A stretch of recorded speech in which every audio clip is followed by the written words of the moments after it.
नमस्कार छात्रों। आज हम एनसीईआरटी कक्षा 8 संस्कृत की पुस्तक दीपकम के चतुर्थः पाठः अर्थात चौथे पाठ का अभ्यास कार्य करेंगे, जिसका नाम है प्रणम्यो देशभक्तो अयम गोप बंधुर महामनः। वीडियो शुरू करने से पहले आप लोगों से एक छोटी सी रिक्वेस्ट है। अगर आपने हमारे चैनल को अभी तक सब्सक्राइब नहीं किया है तो प्लीज़ इसे सब्सक्राइब कर लें, और अगर ये वीडियो आपको अच्छा लगता है तो इसे लाइक करें और अपने दोस्तों के साथ शेयर जरूर करें। तो आइए इस पाठ का अभ्यास कार्य करते हैं। प्रश्न 1 है, अधोलिखितानां प्रश्नानां एक पदेन उत्तरम लिखत। नीचे लिखे गए प्रश्नों के एक पद में उत्तर लिखें। पहला प्रश्न है, समाज दिन पत्रिकायाः प्रतिष्ठाता कः? समाज पत्रिका के संस्थापक कौन थे? इसका उत्तर है गोपबंधु। अगला प्रश्न है, गोपबंधु कस्मै स्वभोजनम दत्तवान? गोपबंधु ने किसको अपना भोजन दे दिया? इसका उत्तर है भिक्षुकाय अर्थात भिखारी को। मरणासन्नः कः आसीत्? मरणासन कौन था? इसका उत्तर है गोपबंधु पुत्रः अर्थात गोपबंधु का पुत्र। अगला प्रश्न है, गोपबंधु केन उपाधिना सम्मानितः अभवत्? गोपबंधु किस उपाधि के द्वारा सम्मानित किए गए थे? इसका उत्तर है उत्कलमणि। अगला प्रश्न है, गोपबंधु कति वर्षाणि कारावासं प्राप्तवान? गोपबंधु कितने वर्ष के लिए जेल गए? इसका उत्तर है 2 वर्षों अर्थात 2 वर्ष।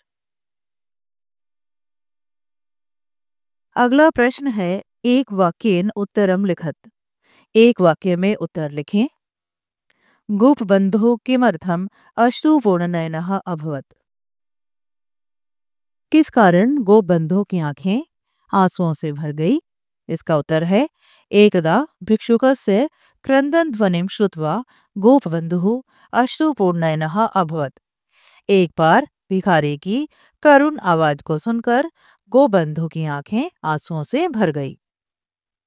अगला प्रश्न है, कीदृशं पुत्रं विहाय गोपबंधुः समाज सेवाम अकरोत्? किस प्रकार के पुत्र को छोड़कर गोपबंधु ने समाज सेवा की?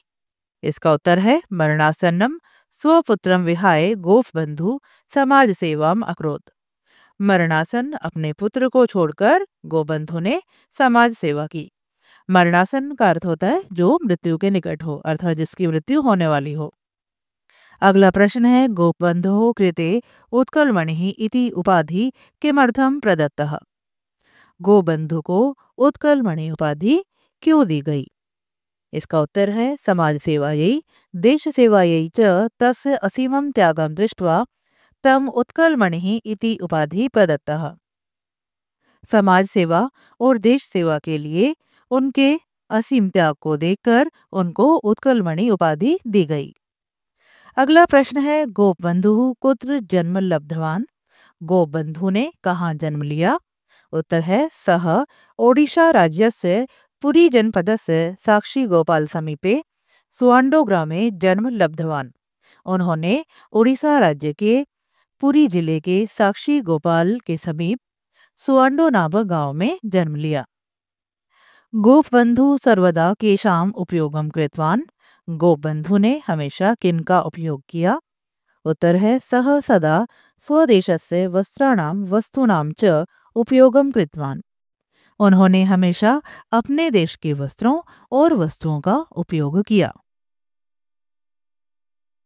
प्रश्न 3 है, कोष्ठके दत्तानि पदानि उपयुज्य वाक्यानि रचत।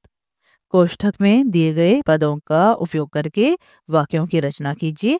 यहाँ पर कोष्ठक में कुछ शब्द दिए गए हैं, इन शब्दों का उपयोग करके वाक्य बनाने हैं। तो यहाँ पर पहला शब्द है सेवाम। वाक्य है, गोपबंधु दीन जनानाम सेवाम कृतवान। गोपबंधु ने दीन लोगों की सेवा की।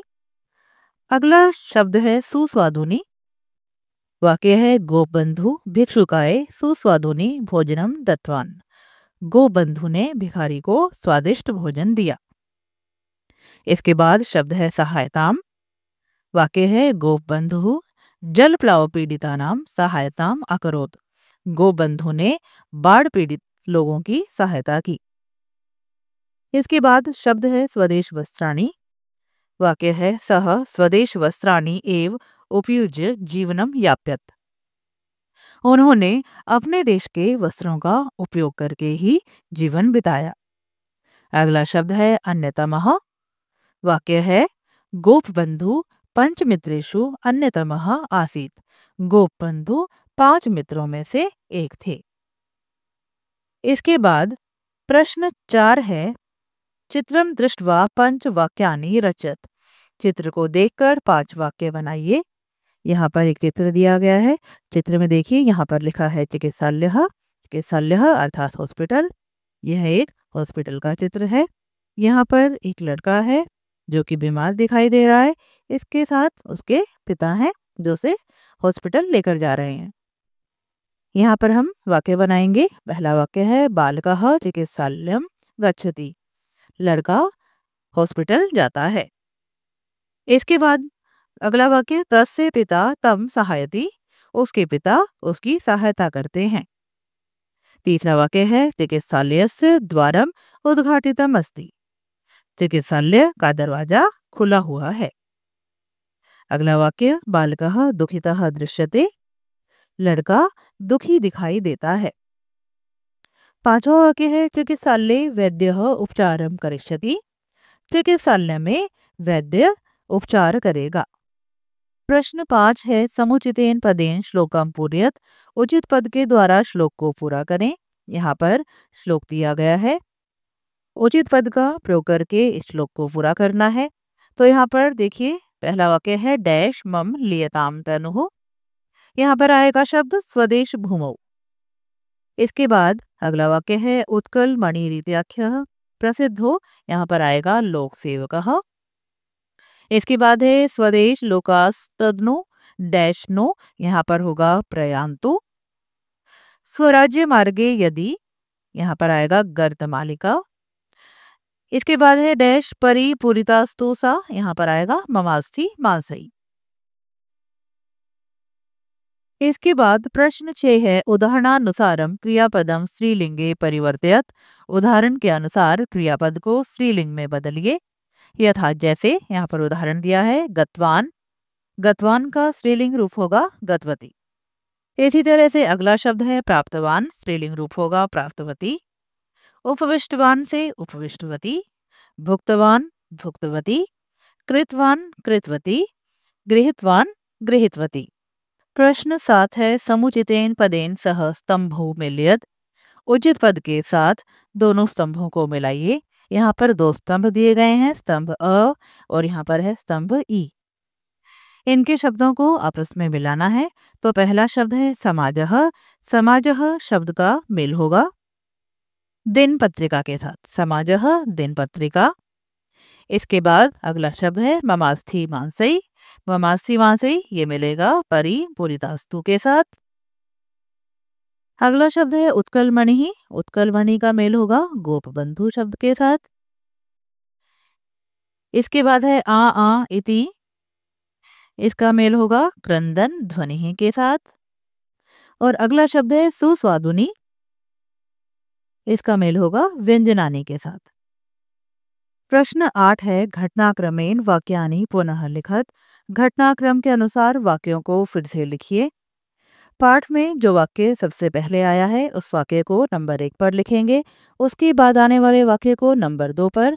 तो इसी तरह से इन सभी वाक्यों को हमें घटनाक्रम के अनुसार लिखना है।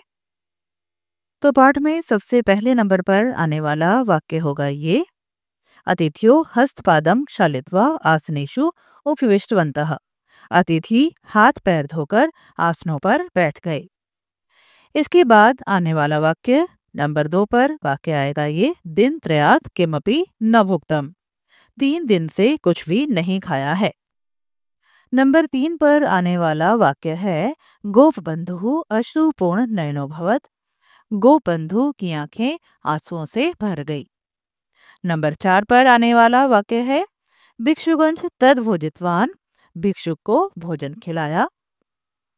और नंबर 5 पर आने वाला वाक्य है प्रफुल्ल चंद्र रायः गोपबंधुम उत्कलमणि इति उपाधिना सम्मानितवान।